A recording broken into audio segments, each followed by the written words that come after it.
KCR Kaleshwaram project నాశనం చేస్తే CM Revanth Reddy ఎస్ఎల్బీసీని నాశనం చేస్తున్నారని ఆరోపించారు బీజేపీ రాష్ట్ర ప్రధాన కార్యదర్శి కాసం వెంకటేశ్వర్లు. కాంగ్రెస్ కు కప్పం కట్టేందుకే రేవంత్ రెడ్డి ఢిల్లీ వెళ్లారని విమర్శించారు. మోదీ మంచాడు, కిషన్ రెడ్డి చెడ్డోడని రాహుల్ గాంధీ ముందు చెప్పే ధైర్యం రేవంత్ రెడ్డికి ఉందా అని ప్రశ్నించారు. రేవంత్ రెడ్డి లేక కిషన్ రెడ్డి పార్టీలు మారలేదన్నారు. ముఖ్యమంత్రి పదవి పోతుందనే భయంతోనే కిషన్ రెడ్డి, బండి సంజయ్ పైన రేవంత్ రెడ్డి విమర్శలు చేస్తున్నారని మండిపడ్డారు. ఏం మాట్లాడుతున్నాడో, ఎందుకు మాట్లాడుతున్నాడో, సోయి ఉండి మాట్లాడుతున్నాడో, సోయి లేక మాట్లాడుతున్నాడో అర్థం కావట్లేదు. ఎక్కడ చూసినా తెలంగాణ ప్రజలు ఇదే చర్చ చేసుకుంటారు.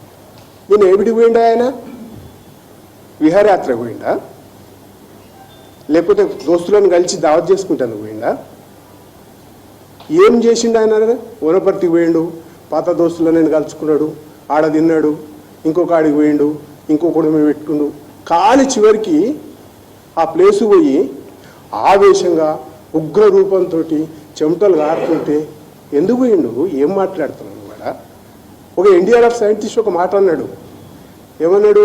ఇంత పెద్ద టన్నల్ ఎక్కడ కూడా సాధ్యం కాదు, ఇది ఎట్లా అయితే అర్థం చేసుకున్నాడో తెలియకుండా world biggest project, world biggest tunnel అంటున్నాడు రేవంత్ రెడ్డి. అంటే ఏమర్థమైందో రేవంత్ రెడ్డికి అర్థం కాలే.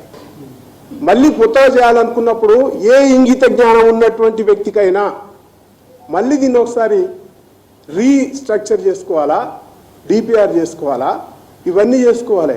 ఇవన్నీ చేసుకోకుండా కేసీఆర్ కాళేశ్వరం నాశనం చేసింది కాబట్టి నేను ఎస్ఎల్బీసీని నాశనం చేస్తానని చెప్పేసి హుటిన పాతవానికే కాంట్రాక్ట్ జమ చేసేసి ఎక్సలేషన్ చేసేసి ఇవాళ ఆ ఉపద్రవానికి కారణమైంది మిస్టర్ రేవంత్ రెడ్డి.